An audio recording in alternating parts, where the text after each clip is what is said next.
በስመ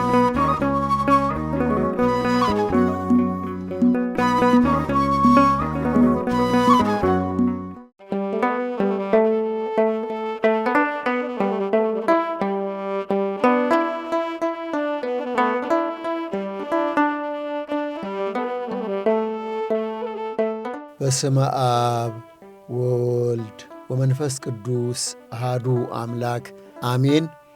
አድማጭ ተመልካቾቻችን ይህ ከኢትዮጵያ ኦርቶዶክስ ተዋሕዶ ቤተክርስቲያን ብዙኃን መገናኛ ተዘጋጅቶ የሚቀርብላችሁ ሳምንታዊው አቅሌስያ የተሰኘው መርሃ ግብራችን ነው። በዛሬ አቅሌስያ መርሃ ግብራችን በኢትዮጵያ ኦርቶዶክስ ተዋሕዶ ቤተክርስቲያን የሁሉም ጉባኤያት መምህር የሆኑትን አባት ታሪክ ይዘን ቀርበናል። ቆይታችሁ ከእኛ ጋር እንዲሆን በታላቅ አክብሮት ጋበዝናችሁ።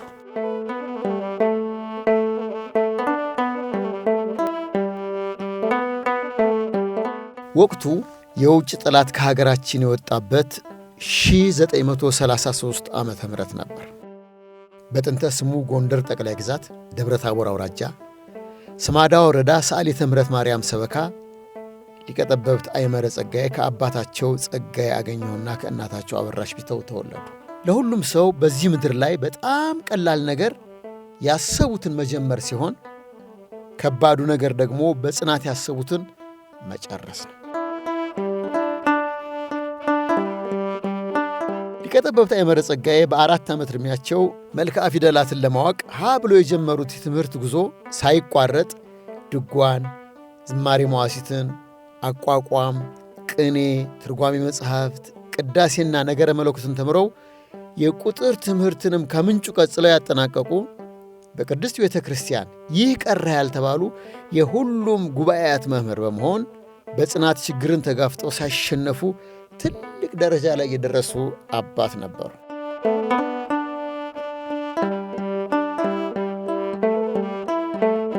ሊቀ ስዩማን ወልደ ሰንበት አለነ በኢትዮጵያ ኦርቶዶክስ ተዋሕዶ ቤተ ክርስቲያን መንበረ ፓትርያርክ ጠቅላይ ጽሕፈት ቤት የሰበካ ጉባኤ ማደራጃ ማስተባበሪያ ዋና ክፍል ኃላፊ የታላቁ ሊቅ ደቀ መዝሙር ነበሩ። ከ1961 ዓመተ ምህረት ጀምሮ ሊቀ ጠበብት አይመረ ጸጋዬ አውቃቸዋለሁ። ማወቅ ብቻ ሳይሆን ያስተማሩኝም አባቴ ናቸው። በእርግጥ ሊቀ ጠበብት አይመረ ጸጋዬ የብዙ ሙያ ባለቤት እንደመሆናቸው መጠን የእሳቸው ተማሪ ነኝ ብዬ መናገር ድፍረት ይሆንብኛል። ምክንያቱም ሊቀ ጠበብት አይመረ ጸጋዬ ባሕረ ጥበባት የጥበብ ባለሙያ ናቸው። የጥበብ ባህር ናቸው። የጥበብ መፍለቂያ ናቸው። ምንጭ ናቸው ማለት እችላለሁኝ። ሁሉ ነገር የሚያውቁ ናቸው።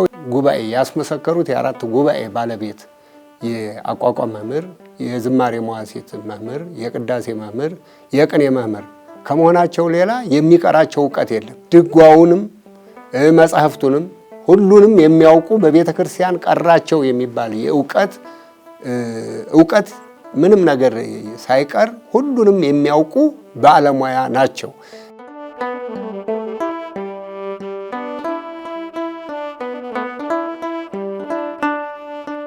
ሊቀ ጠበብት አይመረ ጸጋዬ ዋርላ ደላንታ ላይ የሰለል ኩላ ቅዳሴ ምስክር ቦታ ቅዳሴውን አስመስክረው ወንበር ዘርግተው በሚያስተምሩበት ቦታ ለ1 ወር በመሄድ ዝማሬውንም ተምረው እንዳጠናቀቁ ሊቀ ስዩማን ወልደ ሰንበት አለነ ነገሩ። እኔ በማውቃቸው ጊዜ ከሳቸው ንባብና ዳዊት የቃል ትምህርት በመማርበት ወቅት እሳቸው የሚያስተምሩት በወቅቱ ያስተምሩ የነበሩት አቋቋም ከየንታ አይምሮ ተክተው የንታ አይምሮ ወደ ጎንደር በሚሄዱበት ጊዜ ያስተምሩበት የነበረው በወሎ ክፍለ ሀገር ዋርላ ደላንታ አሲም ደብረ ብስራት አቡነ ተክለ ሃይማኖት ቤተ ክርስቲያን ነበርና ቦታው የሊቅ ቦታ ነው። ከመጀመሪያም ጀምሮ እናለቃ ሞላው ዘለለው እናለቃ ስጦታው ሞላ እነ የንታ ወንድሙ አሁን በቅርብ ያረፉት የንታ ወንድሙ የነበሩበት ቦታ እንደመሆኑ መጠን የንታ አይምሮ እያስተማሩ በነበረበት ጊዜ እሳቸው የንታ አይመረን ተክተው ሊቀ ጠበብት አይመረን ተክተው ወደ ጎንደር ሲሄዱ አቋቋም በወቅቱ ያስተምሩ የነበረው አቋቋም እና ዜማ ነበር የሚያስተምሩት። ዝማሬ መዋሥዕቱና ቅዳሴውን ከዛው ከሳቸው ከሚማር ተምረው ነው ያስመረቁት። ሰለል ኩላ ነበረ በፊት በኋላ ግን ወደ ደብረ አባይ እንደቀየሩት ነግረውኛል። ዝማሬ መዋሥዕቱን ዳህና ሚካኤል የንታ ደማሙ ከሚባሉ የዝማሬ መዋሥዕት መምህር ነው የተማሩት። በአንድ ወር ምናምን አካባቢ ነው ቀጽለውት የመጡትና እኔ አብሬያቸው ተከትያቸው ሄጄ ነበርና እሱን ተምረው ተመልሰው መጥተው አቋቋምና ዝማሬ መዋሥዕት እያስተማሩ አሁንም በቀጣይ ሄደው ዝማሬ መዋሥዕቱን አስመስክረው መጡ። የዚህ የአራቱ ጉባኤ መምህር ናቸው። ዕውቅ መምህር ናቸው። ተመራማሪ ናቸው። አዋቂ ናቸው።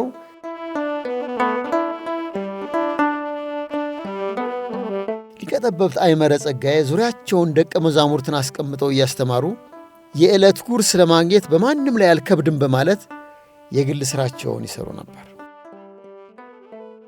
ከዚህ አልፎ ተርፎ ደግሞ ሲያስተምሩ በዚህ በኩል ጸመዱጋ፣ በዚህ በኩል አቋቋም፣ በዚህ በኩል የክብረ በዓል አቋቋሙን ለምሳሌ ክብረ በዓል የሚቀጽል በዚህ በኩል ይኖራል። በዚህ በኩል ደግሞ የወር በዓል የሚቀጽል ይኖራል። በዛ በኩል ደግሞ መዝሙር የሚቀጽል ይኖራል፣ የሚማር ይኖራል። ይህንን እያስተማሩ ከዛ በተጨማሪ ተግባረ ዕድ ነበር የሚሰሩት። ልዩ ተግባረ ዕድ ብራና ያወጣሉ። ብራና በማውጣቱ ደረጃ ሙሉ የብራና የማውጣት ሂደቱን በሙሉ አጠናቀው ቁም ጽሑፍ ይጽፋሉ። እሳቸው ማስተማር ብቻ አይደለም፣ በዚህም ዙሪያውን ተማሪ እየተማረ እያስተማሩ በተጨማሪ ደግሞ የቁም ጽሑፍ ይጽፋሉ። የቁም ጽሑፍ የሚጽፉበት ቦታ ለብቻው አለ። ዙሪያውን እያስተማሩ ብራና የሚያወጡበት ደግሞ ለብቻው አለ። ቀለም በማውጣቱና ብራና በመፋቁ ወይም ብራና በማዘጋጀቱ በኩል እኛም ጭምር በረፍት ጊዜያችን ተሳትፎ ነበረ።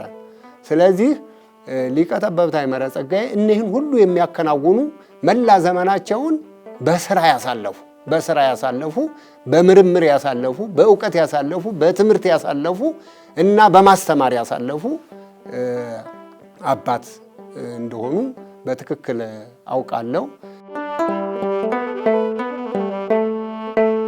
ሊቀ ጠበብት አይመረ ጸጋዬ አዲስ አበባን መጥተው ይህንኑ ተግባር ይተገብሩ እንደነበረ የመጀመሪያ ልጃቸው ነገረችን። እንግዲህ አባታችን እኛን ሲያሳድገን በፍቅር ያለውን ነገር በማካፈል በትርፍ ሰዓቱ መጻሕፍቶችን በመጻፍ በቃ ያለውን ነገር ያው በሰዓቱ ደሞዙ ትንሽ አነስ ያለ በመሆኑ በቃ ትርፍ ጊዜውን መጻሕፍቶችን በመጻፍ ምልክቶችን በማመልከት ነው ያሳደገን። እኛም በዚሁ እኛ ተባባሪ ነበርን። ብራና ሲያወጣ እናግዝ ነበር። በማጠብ የሚዘፈዘፈውን ቆዳ በመፋቅ ምናምን እንደዚህ እናሳልፍ ነበርና ጥሩ አድርጎ በፍቅር ነው ያሳደገን። እንደ እናትም እንደ አባትም ሆኖ ማለት ነው። የተለያየ መጽሐፍቶችን አሁን ጽፏል። አሁን አንድ የማስታውሰው መጽሐፍ የጻፈው የእመቤታችንን የአክሱም ጽዮን መጽሐፍ ተአምረ ማርያምን የእመቤታችንን ሲጽፍ ይህን በሚያወጣበት ጊዜ እኛም አብረን ብራናውን ሲያወጣ እያገዝን በማጠብ ብራናው ይዘፈዘፍና ይታጠባያንን በማጠብ በመፋቅ እንዲህ እያለን እናግዘው ነበር በትርፍ ሰዓታችን ከትምህርት ውጭ። ብራና ስናወጣ አብረን እና ደግሞ አንድ እንትን የሚለኝ ብራናው ብቻ ሳይሆን ብራናውን አብረን እናወጣለንና ይሄ ከሸንበቆ ብዕር የሚሰራቸው ሸንበቆ ቀርጾ ብዕር አድርጎ የሚሰራቸው እሱ በጣም ትዝ ይለኛል። ደግሞ ቀለም ሲሰራ አሁን ቀለሙን ፈጭቶ እንፈጭ ነበረ። ቀለሙን ገብስ ተነክሮ መበጥበጫ እንደዛ። መጽሐፍቶቹን ደግሞ ጨርሶ ከተቆረጡ እንትን ካሉ በኋላ ብራናው ከጸዳ በኋላ ተላጭቶ ብሎ ካለቀ በኋላ መስመር አውጥቶ ራሱ መጽሐፉን በጣውላ ነው ከበሩን የሚያደርገው እንትኑን ማለት ክዳኑን ያ ተጠርዞ እንደገና ደግሞ ያ ሁሉ ስራ አብረን እኛ እንሰራለን። አብረነው አለን እዛ አጠገቡ ሁልጊዜ።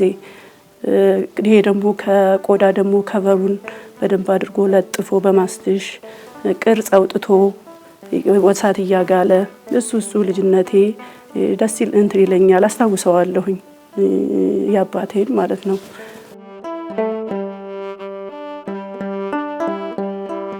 የጌታን ባሪያ ለሰው ሁሉ ገር ለማስተማርም የሚበቃ ለትዕግሥትም የሚጸና ሊሆን እንጂ ሊጣላ አይገባም። የሐዋርያው ቅዱስ ጳውሎስ መልእክት ወደ ጢሞቴዎስ ሁለተኛይቱ ምዕራፍ 2 ቁጥር 24። ሊቀ ጠበብት አይመረ ጸጋዬ ከእውቀታቸው ባሻገር የተማሩት ትምህርት ያለፉበት ውጣ ውረድ የትዕግሥት ባለቤት አድርጓቸው ነበር።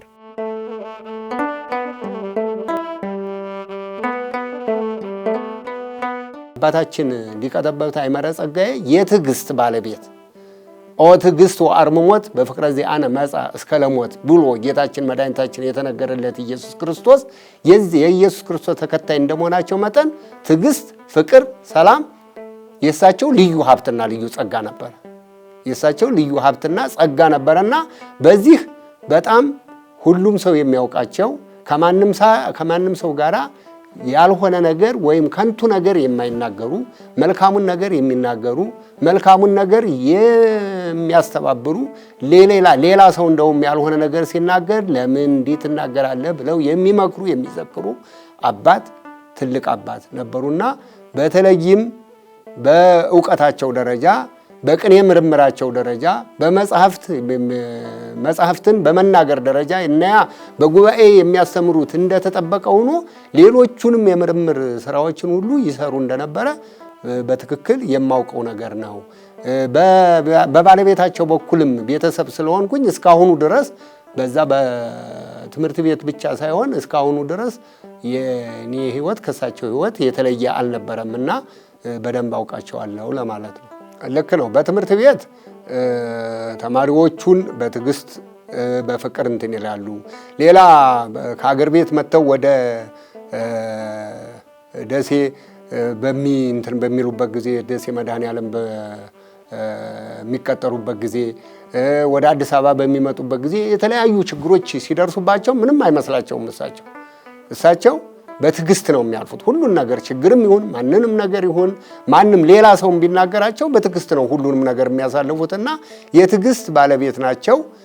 ነገሮችን ሁሉ በአርምሞ በትዕግስት ነው የሚያልፏቸው እንጂ ያልሆነ ነገር እንዲህ ተቸግሬ ወይም እንደዚህ ነገር ሁኜ ወይም እንደዚህ ነገር ብዬ አይሉም ነበርና ልጆቻቸውንም ሁሉ ያሳደጉት በትዕግስት ነበር። በትዕግስት ልጆቻቸው በቁጥር ትንሽ ናቸው፣ ግን ብዙ ተማሪ 300 400 ተማሪ ነበር እኮ ሲያስተምሩ ያንን ሁላ በትዕግስት ነበር የሚያስተምሩት። ለዚህም ትምህርት የሚሰጡት በትዕግስት በፍቅር ሰላማዊ በሆነ መልኩ ነበር የሚያስተላልፉትና ያ ትዕግስታቸው እስካሁን ድረስ በአእምሯችን አለ። በጣም በትዕግስት በኩል የሚታወቁበት ዝም ብሎ ነገሮችን የማለፍ እንጂ ችግር እንኳን ቢኖር ነገሮችን ከሌላ ሰው ያልሆነ ነገር ቢሰሙ እንኳን ዝም ብሎ ማለፍ እንጂ ኃይለ ቃል ወይም ደግሞ ያልሆነ ነገር ወይም ያልሆነ ቋንቋ አይናገሩምና የትዕግስት ባለቤት ናቸው የምንለው በዚህ ነው።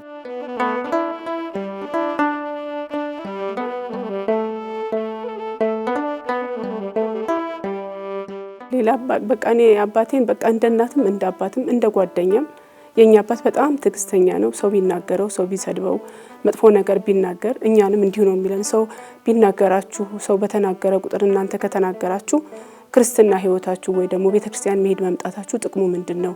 ይሄንን አጋንንትም ያደርጉታል እና ሰው እንዴት ሲናገሩ አብሮ መልስ ይመልሳል በማለት በጣም በቃ ሰው ሲናገር አንድ ሰው ተናግሮት መልስ የሚመልሰው በህይወቱ አይወድም ነበር። በጣም ነው የሚናደደው።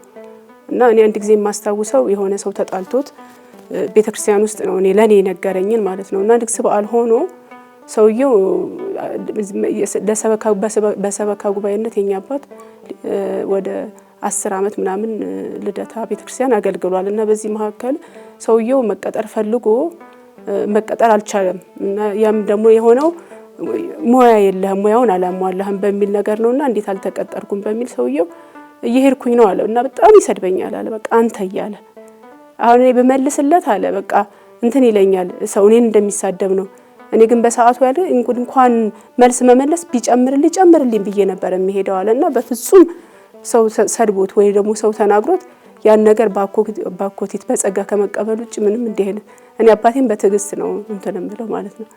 እና በቃ በህመሙም ሰዓት በቃ በጣም ይሄንን አመመኝ ይሄንን አደረገኝ ብሎ አይልም። በቃ እግዚአብሔር ለኔ ትልቅ ነገር አድርጎልኛል እኔ እኮ አፈር ነኝ ትቢያ ነኝ ግን ሳይገባኝ ይሄን ሁሉ አድርጎልኝ ብሎ ፈጣሪውን ከማመስገን ውጪ አንድ ቀን ከሰው ጋር ተጣልቶ አንድ ቀን ከሰው ጋር የሆነ መጥፎ ነገር ሆኖ አድርጎ አያውቅም። እና ለኛ ብቻ አባት አይደለም ብዙ ያስተማራቸው ልጆች አሉ። አስተምሮ በቤታችንም እኛ ብቻ አይደለም ቤት ውስጥ የሚያደግ ነው። ሌሎች ልጆችም አሉ እንደኛው እንደ ልጅ ያደጉ ማለት ነው። እና ለሁሉም ሰው ለጎረቤቱም ለዘመዱም ለሁሉም አባት ነው። በቃ ይሄ ነው ብዬ የምናገረው ነገር የለም። እኔ በቃ እንደ አባት ሳይሆን እኔ ጓደኛዬ ብዬ ያጣሁት ብዬ ነው የማስበው እኔ።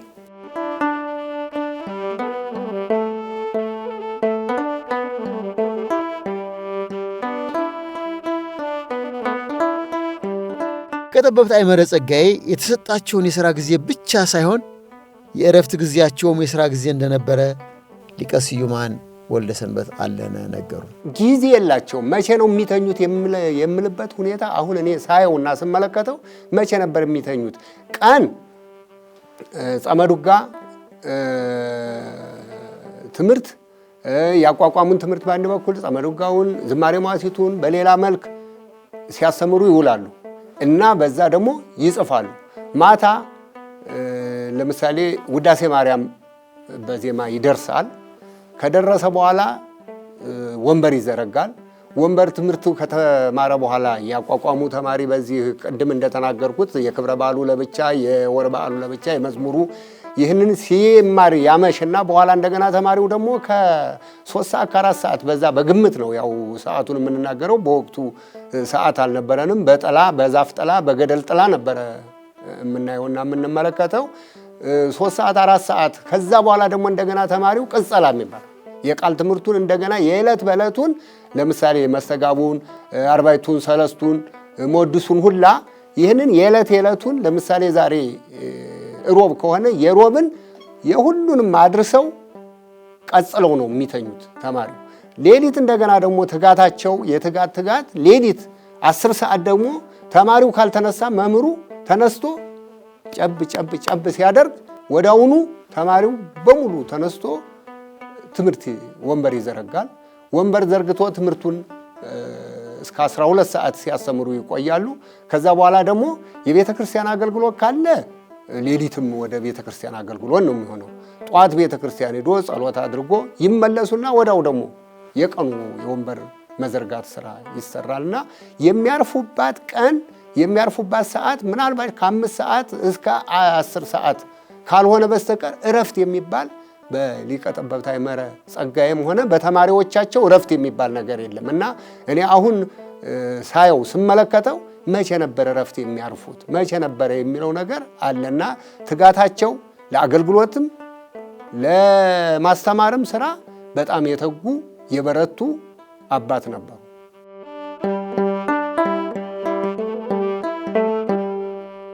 ተዘልሎ የተቀመጠውን የእውቀት ባሕር ሊቀ ጠበብት አይመረ ጸጋዬ ጠቢባን ቀርበው ይጠጡት እንደነበረ ልጃቸው ነገሩ። አባታችን እንግዲህ ከወንበር ላለመለየት ማለት ነው። ለምሳሌ ቀኝጌታ ጽጌ የሚባሉትን እሳቸውን ከጧት ጀምሮ ባለው ጊዜ እስከ ማታ ድረስ ያስተምራቸው ነበረ። እንደውም አንድ ጊዜ የማስታውሰው አንድ ጊዜ ጧት መጡና ሲማሩ ውለው ምሳ ሰዓት ሲያዩ ሰዓታቸውን 9 ሰዓት ሆኗል። ምሳ ምንም ቁርስም ሳይበሉ ማለት ነው። ይህን ጊዜ አስታውሳለሁ። በዛን ጊዜ እንደዚህ ማድረጉ ማለት ነው። ሌሎች ደግሞ ይመጡና እንደዚሁ ከወጨጫ ሊቀ ጠበብት ኃይለ ገብርኤልም ሲመጡ እንደዚሁ የተማሩትን እንደዚሁ በመከለስ በማስተማር እንደዚሁ ሰዓቱን ይጠቀም ነበረ። ከወንበር እስካለበት ድረስ ሰው አልተለየውም።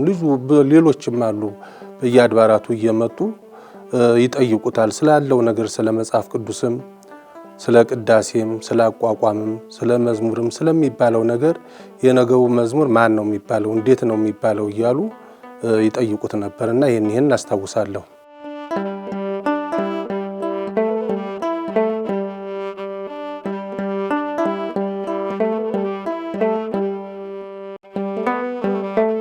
በሄደበት ሁሉ ቤተ ክርስቲያን አብሮኝ ይዞኝ በመቃብር ቤት አብሬው እኖር ነበረ። ደሴም ከስላሴም እኔ እና ትንሽ ወንድሜ አብረነው ነበረ መቃብር ቤት ውስጥ የምንኖረው። ከዛ ቤት ተከራይቶ ትምህርት ቤት ጀመርን እዛው ሽሮ ሜዳ እየኖርን። እማቀው ያው አባቴን መጽሐፍ በመጽሐፍ ሰዎች እየመጡ እኛ ቤት ሁል ጊዜ ሰው አለ፣ የሚማር ሰው አለ። ሰዎች ይመጣሉ፣ ትልልቅ ሰዎች እንትን እያሉ ደስ የሚል ድምጽ እያሰሙ ቤት ውስጥ ነው ሁል ጊዜ የምንኖረው።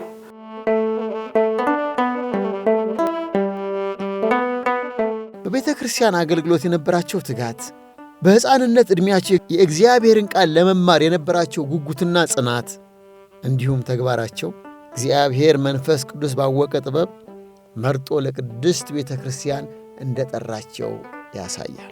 ያው እንግዲህ አገልግሎቱ እኔም ቤተ ክርስቲያን በሚሄድ ጊዜ ገና ትንሽ ነበርኩኝ።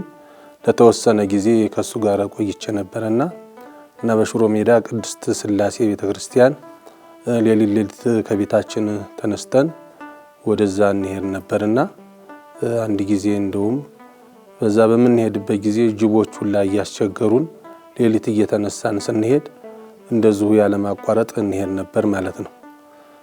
እና አገልግሎቱ እሱ አንድ ጊዜ ቤተክርስቲያን ከገባ በኋላ መውጣት አይፈልግም። ያ አገልግሎት አልቆ አገልግሎቱ ሲያልቅ ሲፈጸም ቅዳሴው ሲያልቅ ነው የሚወጣው። ከዛ በኋላ ደግሞ ወጥቶ ጸሎት ነው የሚያደርገው። ቤት ገብቶ ጸሎቱን ያደርጋል። ያን ከጨረሰ በኋላ ነው እንግዲህ ወደ ቁርስ ወደ ተለያየ ነገር የሚሄደው ማለት ነው።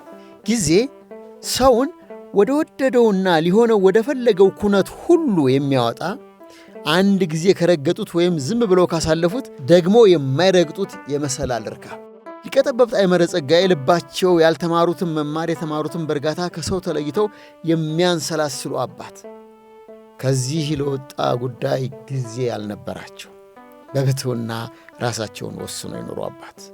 ነፍስ ልጅ የለውም፣ ምንም አንድ ነፍስ ልጅም የለውም። ለምን? እኔ ነፍስ ልጅ መያዝ አልፈልግም። እኔ ራሴን ንስሐ ሳልጨርስ የሰው ንስሐ ተቀብዬ እኔ የሰው ንስሐ ተቀብዬ መኖር አልችልም።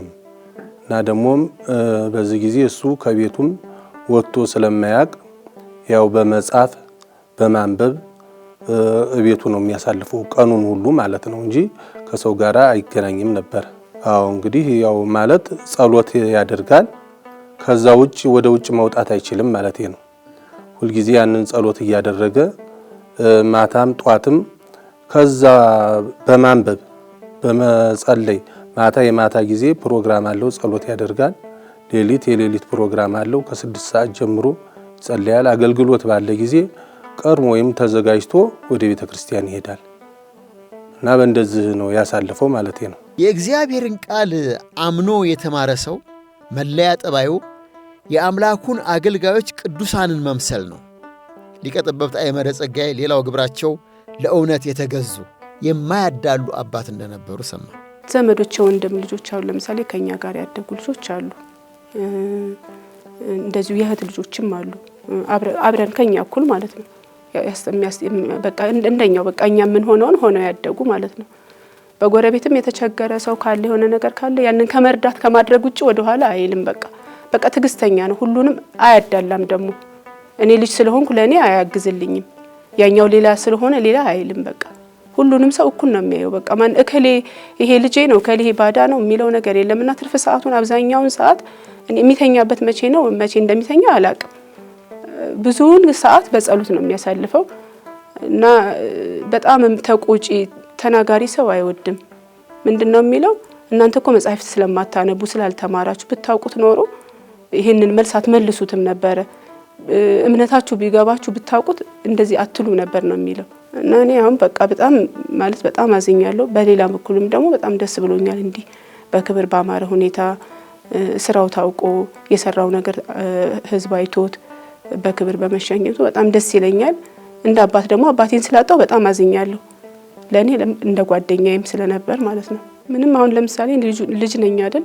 ጥፋት ባጠፋ እኔ ልጅ ስለሆንኩ አሁን ምሳሌ ከሆነ ሰው ጋር ተጣልቼ ወይም አባቴ ስለሆነ እንደዚህ ከሌ በድሎኛል፣ እንደዚህ አድርጎኛል፣ እንዲህ ብሎኛል ብለው አይ አንቺም ጥፋተኛ ነሽ፣ አንቺም ይሄንን ለምን አደረግሽ፣ ይሄን ማድረግ እኮ አይጠበቅብሽም ነበረ ብሎ እኩል ነው እንጂ ፍርድ የሚሰጠው እኔ ልጅ ስለሆንኩ ምን ስለሆንኩ አያዳላም። በማድረግም ደረጃ ቢሆን ቤት ውስጥ ስንኖር ለኔ ማድረግ አለበት፣ ለሌላኛውም ካለ ሌላም አብሮን የሚያድግ ሰው እኩል ነው። በቃ ይሄ ልጄ ነው፣ ይሄኛው ባዳ ነው፣ ይሄ ዘመድ ነው አያውቅም። በቃ ምንም ለሁሉ ሰው እኩል ነው እሱ።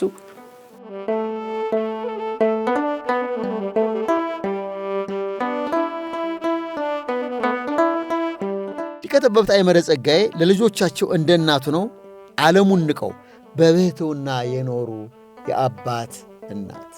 እንግዲህ እኔ ስለ አባቴ ያው መቼም አብረን ስንኖር ያው እናታችን ስላልነበረች በጊዜው አብረንም ስላልኖር እንግዲህ እሱ እንደ እናትም እንደ አባትም ሆኖ ነው እንግዲህ ልጆችን እኛን ያሳደገን ማለት ነው። ለምን እናትም ገና በልጅነታችን ስለሌለን በዛን ጊዜ እሱ በጣም ተቸግሮ ነበር የሚኖረው ማለት ነው። እና ስለዚህ ለቤት የሚያስፈልገውን ነገር አሁን እንግዲህ ለምሳሌ ቅዳሴ በማመልከት ከሰዎች ላይ በሚያገኛት ገንዘብ ለኛ ለልጆቹ የሚሆን ነገር በዛች እየገዛ ያበላን ያጠጣን ነበር። ከዛ ውጭ ደግሞ ያው በትርፍ ጊዜው የሚያገኛትን ገንዘብ ለዚሁ ለቤቱ እያደረገ ራሱ ፌስታል ይዞ በመሸከም ለኛ የሚያስፈልገን ነገር በማድረግ ማለት ነው እስካለንበት ድረስ ሲረዳን የቆየው ማለት ነው፣ እስከምናድግ ድረስ ማለት ነው። እና ጊዜውን ያሳለፈው በእንደዚህ አይነት ጊዜ ነው። ሁሉ ሰው ቤተኛ ነው። እኛ ቤት ውስጥ የሚመጣ ሳይመገብ ሳይጠጣ ሳይስተናገድ የሚሄድ ሰው የለም። በብራና አብረን ስናወጣ እኔና እህቴ ነን አንድ ላይ በአብዛኛው ኑሯችንን አብረን የምንኖረው የነበረው። እንደ እናትም እንደ አባትም ሆኖ ነው ያሳደገን። እኔና እህቴ ነን እናት የቤቱ እናቶች ሆነን ትንሽ ወንድሞቻችንን ያሳደግ ነው። አባታችን ነው እናት ሆኖ ሄዶ አስቤዛ ገዝቶ ምን ብሎ ፌስታል ሁልጊዜ አንጠልጥሎ ያሳደገን። አባቴ በጣም ጓደኛዬ ነው፣ ሁሉ ነገሬ ነው። በውጭ ሀገር ነው የምኖረው፣ ግን አንድ ቀን ተለይቶኝ አያውቅም። በቀን እኔ አባቴ ያለ ስለው እግር መንገድ ልወጣ ነው አባቴ ስለው እንዴታ ይለኛል፣ አብሮኝ ይሄዳል። ሁለመናዬ ነው። አባቴን አከብረዋለሁ እንጂ ፈርቼው ግን አላውቅም ነበረ። ለሁላችንም እናት አባት ነበረ። እኔ መጨረሻ ልጅ ነኝ ለቤቱ። እነሱ ያዩትን ችግርን ያላየውም። እህቶቼ ብዙ ችግር አሳልፈዋል እንደ እናት እንደ አባት ሆነው። ከሱ የተረፈውን እኔ እናት የለኝም፣ እናቶቼ እነሱ ናቸው። ሁሌም ከጎኔ ነበሩ። ይህን ሁሉ ነገር ማለት እንደ አባት እንደ ሌላ ሰው እሱ ብዙ ነገር ማድረግ ይችል ነበረ። እናቴ ጥላኝ ሄደችው በ40 ቀን ነው። እንደ አባት ጥሎኝ መሄድ ሌላ ነገር ማድረግ ይችል ነበር። እሱ ዓለምን ትቶ ትዳሬ እናንተ ናችሁ፣ ትዳሬ አንተ ልጆቼ ናችሁ፣ እናንተ ናችሁ ዓለሞቼ ይለናል። በቃ አባቴ ለኛ በጣም ጥሩ ሰው ነው። እኛ አልታደልንም፣ የእሱን ነገር አልያዝንም፣ ለሱ አልሆንም። በጣም ነው ማዝነው በሱ። ግን አባቴ በጣም ከምለው በላይ ነው ጎዳኝ። አባቴ በጣም ከምለው በላይ ነው። እሷ እንዳለችው እኔ ብዙ ሰዓት በውጭ ያለው ሳወራ እኔ ስራ እያያዝኩ እሱን ላለመተው አወራዋለሁ። ብዙ ጊዜ ሳወራ ይሄ ልጅ እኮ መንገድ ላይ ይዞኝ አቆመኝ ይለኛል። እኔ ብዙ ሰዓት ከሱ ጋር ማውራት ስለምፈልግ ነው እናወራለን። ብዙ ጊዜ ይናገረኛል። መጥቼ ነበረ በመጨረሻ ላስታመም መጥቼ ነበርና የሆነች እንደዛ ሞት በጣም የተገረምኩት የመጨረሻ ጊዜው ላይ ነሐሴ ላይ የመጣው ጊዜ ሞት ቀን ላይ የሆነች ነገር እንድልለት አንብብልኝ እያለኝ ነበርና በቃ ሁሌም የሚቆጨው ሁሌም ጥፋተኛ የሚያደርገው እኛን አይደለም ራሱን ነው። አንብቤለት የሚፈልጋት አለች ሌሊት ላይ በቃሉ የሚላት እንደዛ ሞት እንግዲህ ከሆስፒታል ወጥቶ ያቺ መጨረሻ የሚላትን ቃል እንዳይስታት እሷን ለማለት ነው የጸሎት መጽሐፉን አውጥቶ በልልይ ልጄ ብሎ እኔ የግዕዙን እያነበብኩለት የሚስተካከለውን ነገር እንደዚህ አይደለም እንደዚህ በል እያለኝ ጨረስንና አንድ ነገር ተናገረ እና በጣም ነው የሚያስለቅሰኝ። ወይኔ ልጄ ለትንሽ ነው ያመለጥከኝ አንተ አለኝ። እኔ ሕፃን ነበርኩ፣ እኔ አልገባኝም፣ የዚህ ነገር አልገባኝም፣ የዚህ ክብር አልገባኝም። አባቴ በዚህ ልክ ለውጭ ሆኖ እኔ ግን በዚህ ነገር አልገፋውም። ራሴን በጣም ነው የምወቅሰው። ግን እንደዚህም ሆኖ እሱ የሚወቅሰው ራሱን ነው እኛን አይደለም። አባቴ ለእኔ ጥሩ ሰው ነበረ። እኔ በቃ ወደ ዓለማዊ ነው ያደላ ነው እና በዛው ነው ያለ ነው። በዛም ነው እየሰራሁት ያለው። ግን እሱ እኛ እንደዚህ እንድንሆንለት ብዙ ጥሯል። ያው የኛ ለመፈለግ የኛ ተናለ ማለት የቤተ ክርስቲያን ትምህርት እንድንማር ያው ብዙ ጥረት አድርጎልን ነበር። እሱ እኛ ብዙም አልገፋንበትም። በዚህ ወንድማችን ነው በዚህ እንትን ያለው። እንግዲህ ካሁን በኋላ ያለውን የመንፈሳዊ ሕይወታችንን እንድናጠነክር ያደረገን ነው ያለው ሁኔታ። አሁን ከእንቅልፌ የነቃው ያክል ነው የተሰማኝ። በቃ ይሄን ነው የምለው። አመሰግናለሁ።